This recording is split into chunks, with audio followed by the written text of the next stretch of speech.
God can only work with people in liminality. This unsettledness of in-between times and places gives God the opportunity to shape and to transform us, to recreate or redirect us personally in our own lives and together as a community. Sometimes it feels like we're perpetually living in liminal times, always in the midst of change. But maybe that just indicates our openness, our responsiveness to God's Spirit working in and through us in changing times. Liminality is uncomfortable, frustrating, exhausting at times. But it is also sacred and full of hope that new life, resurrection, is on the way. After leading God's people out of slavery in Egypt, and then through years, decades of wilderness wandering in the Sinai desert, God showed Moses the promised land from the top of Mount Nebo in the land of Moab. And then Moses died. Having lived a courageous life of faith, Moses never enters the promised land. The people, God's people, Moses's people, take the requisite time to mourn, to grieve their loss. They had settled in a fashion into the ways of wilderness wandering, and yet the next story, a new chapter, was about to begin. Another intense period of liminality was at hand, for the time had come to enter the promised land.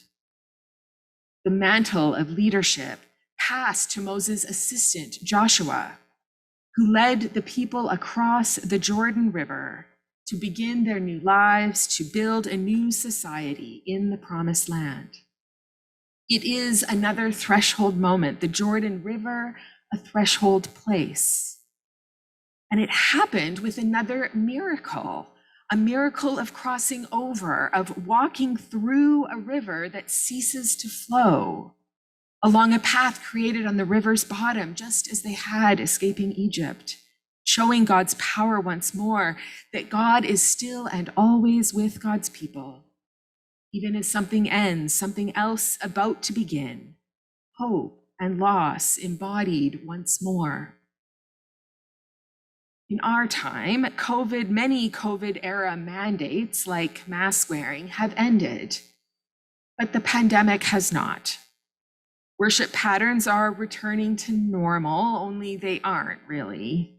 Routines and practices that we developed in our COVID era wilderness, we can finally let go, only to discover that some things we have come to cherish, like the slower pace, the solitude, the daily walks.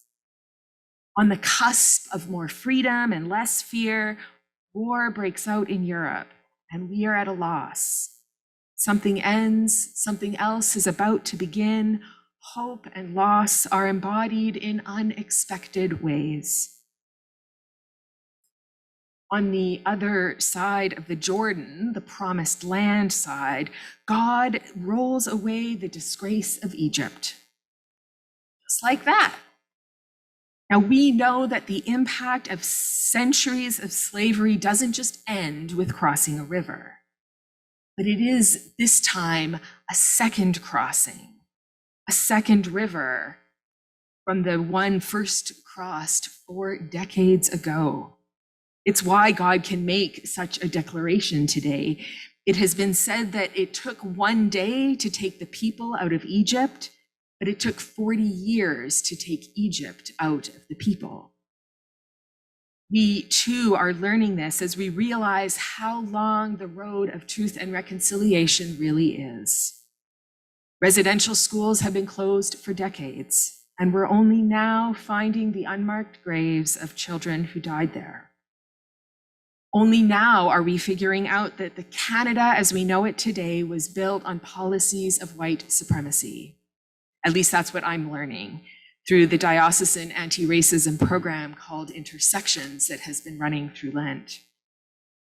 This work of truth-telling with a view to reconciliation, the work of peace with justice, is hopefully one more way that God is rolling away our disgrace. Liminality comes and is experienced, lived out in a multitude of small ways along the way. For the Israelites on the Promised Land side of the Jordan River, it meant needing a new recipe book. On the day after the Passover, on that very day, they ate the produce of the land, unleavened cakes and parched grain. The manna ceased on the day they ate the produce of the land. The Israelites no longer had manna. They ate the crops of the land of Canaan that year. No more manna. Well, what about my favorite manna recipe? Oh, thank you, Lord. I've always hated manna. No more manna. But that's what we need to live. It has sustained us these decades. What are we supposed to do with this produce of the land anyway? Loss and hope. Something ends, something else about to begin. Even when the ending is a relief, even when it's something we want, something we've worked for, there is still loss amidst the hope. Even if it's just as simple as needing new recipes for the produce of the land instead of manna. We can notice how God cares for us all the way through in every stage and in every place. It feels like we are almost there, that our process of crossing over is almost done as we gradually return to more in-person activities. I believe that one day our anxiety will wane at the thought of being in a large group of people. We reach for our masks and we lay them aside, each in our own time, as we remain mindful of those around us. Our worship patterns are shifting little by little. Soon we will even once again be able to share in the common cup. And we already know that individual comfort levels with doing so will vary greatly.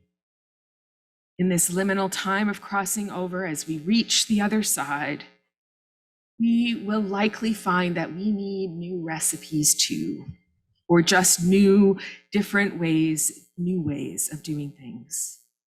All it takes is to look at the lists of people involved in ministries that haven't been active for 2 years to realize that there is no going back.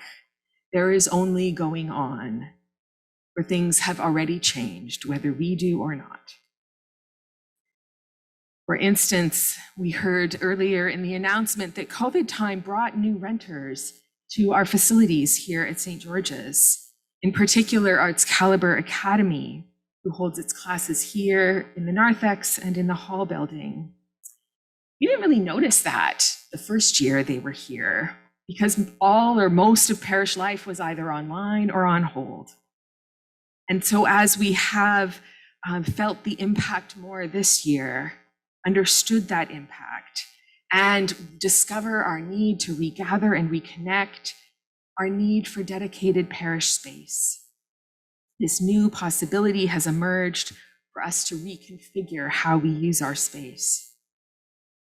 We can repurposing the nursery, the choir loft, the music offices into parish offices.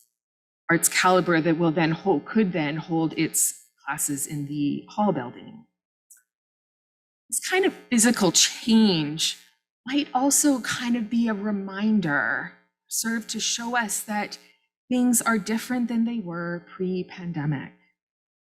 Some things have ended, other things are about to begin. Loss and hope are close cousins in liminal times, but we are still and always loved by God. We are still and always God's people. As we slowly cross over into our promised land, God will continue to work with us in our journey of faith, and God really can only work with us in liminal times.